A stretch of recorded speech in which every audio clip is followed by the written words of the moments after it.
Hey, what is going on, breadwinners? Hummus Thunder here, and today I'm bringing you guys a brand new Warzone video. In today's video, I will be going over the best secondaries to use in Call of Duty Warzone. Now, I'm making this video because I see a whole lot of information on what primaries to run, but I don't see a lot of secondary options. Now, I'm going to give you my top 5, but before I get into that, if you guys are enjoying the content on the channel, please be sure to like and subscribe. It does mean a lot to me. But with that being said, let's get straight into the list. While making this video and trying to come up with my list, I took a lot of factors into play. I'm thinking of consistency, reliability, seeing how viable it is for Warzone, and this is the list that I came up with. Starting off on the number 5 spot, I would go with the MP7. Now, the MP7 is a very viable secondary in terms of fighting close range to mid range, clearing buildings. I've won entire games dropping 16 kills with the MP7. It is definitely one of the better secondaries to run if you're going to be running overkill, which means you won't be able to run Ghost until you pick up a second loadout drop. But the MP7 does a lot of things right, and that's having a high capacity magazine and very good fire rate. This is the class setup that I run for my MP7. If you guys wanted something to start with, if you want to make changes to your own, that is cool too. I definitely prefer this over the rest of the submachine guns in Warzone, just due to the fire rate and the time to kill on this weapon. I really do miss it being a drop weapon like it used to be, but the MP7 is by far one of the better performing secondaries if you have to go with overkill. Moving on to the number 4 spot, I'm going to go ahead and go with the SNAKESHOT. Now, the SNAKESHOT is really good. Don't be shocked that it isn't number 1 or 2. The SNAKESHOT does a lot of things really well, and that's clearing buildings out if you're rushing in crazy. It only takes about 2 akimbo shots, so roughly 4 to 5 bullets to kill somebody. It has a lot of stopping power, but the only problem with that gun is the reload times. It has very fast sprint and fire speeds, and overall, it's a very, very good close range weapon.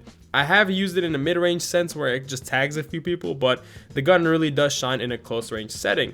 Here is the class setup that I'm running on my SNAKESHOT. If you're wondering, if you're looking for a handgun or a reliable secondary, you need to run the SNAKESHOT, but to run the SNAKESHOT, you need to run amped. This is the only pistol that is affected by amped. Without it, the pull-up time for this weapon is very slow. So if you're running that, you'll have to drop your perk 3 and run amped instead. Although, with all those drawbacks, the reload speed and the switch out time, it still ranks in at number 4. Definitely one of my favorite guns. Here's some clips from me using the weapon. But those of you who've used it in multiplayer or Warzone know exactly what I'm talking about. The SNAKESHOT is definitely a really good choice. Moving on to our number 3 spot, we have the HDR sniper rifle, another secondary weapon that you'll have to run overkill with, but the HDR will provide you with those long range kills. Your primary weapon, such as the M13, M4, whatever you choose to run, would be your mid to close range weapon, but for those long range engagements, especially if you're playing solo, the HDR is your go-to. The ballistics on this weapon are absolutely crazy. You don't have to compensate for a lot of the bullet drop, and getting headshots with it is virtually an insta down. The only time they won't die is if they have a self-revive. Now, the HDR is one of those weapons that's very reliant on the attachments that you put on it. This is the class setup that I'm running on my HDR. Definitely has helped me hit some sweet shots like you'll see right now.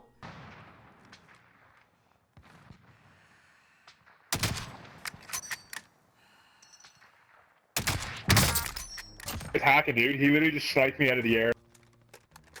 It does suffer from a pretty slow ADS speed, but what it lacks in ADS speed, it compensates and it outshines in terms of bullet velocity, ballistics, getting that shot, and being a very reliable long-range weapon, which is why I put it on the number 3 spot.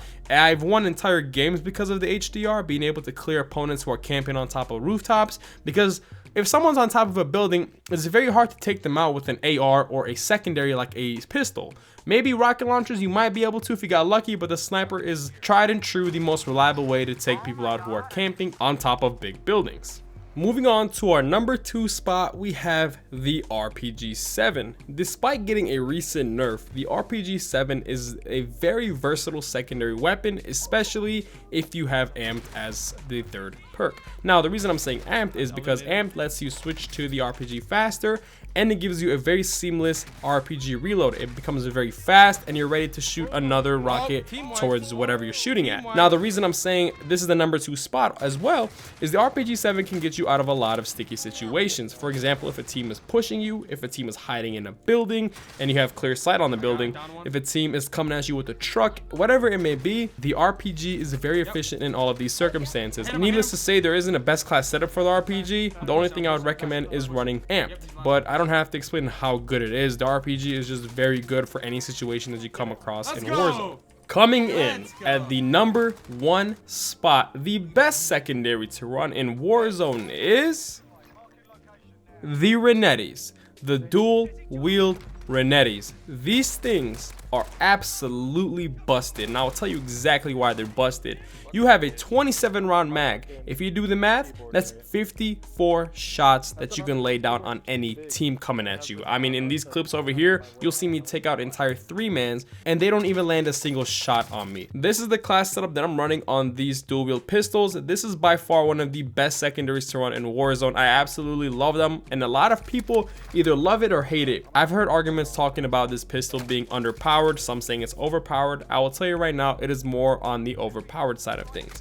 What's really good about them is the fact that you can spam the burst trigger with the lightweight trigger, and it can clear our teams in roughly 2 to 3 bursts if you land all your shots on them. And the reason why it ranks over the SNAKESHOT is due to the reliability. The reload is faster, it has more ammunition, and you can spam it more than you can with the SNAKESHOT. There is no trigger delay like the SNAKESHOT has. Another cool thing about running the RENETTIs is you don't have to have amped as your secondary weapon. It'll switch to the RENETTIs as fast as any other pistol. So you can run Battle Hardened, for example, or Spotter, whatever you choose to run. The RENETTIs are all in all the most efficient and the best secondary to run in Warzone. I rarely have come across a team and lost while I was using those, especially in the close range engagements, running into buildings. This is the weapon that I would trust clearing out a camper in a corner of a building. I mean, even if they get first shots on you, you're bound, if you have pretty good snap aiming to turn on people, you're bound to kill them before they kill you with the RENETTIs. There you have it though, guys. That is the 5 best secondaries you can run in Warzone. If you agreed or didn't agree with the list, let me know in the comment section down below what your thoughts are of this video. And if you did enjoy though, be sure to like and subscribe. There'll be more content coming your guys' way. And like always, I will catch you guys on the next Hummus Thunder episode. Peace.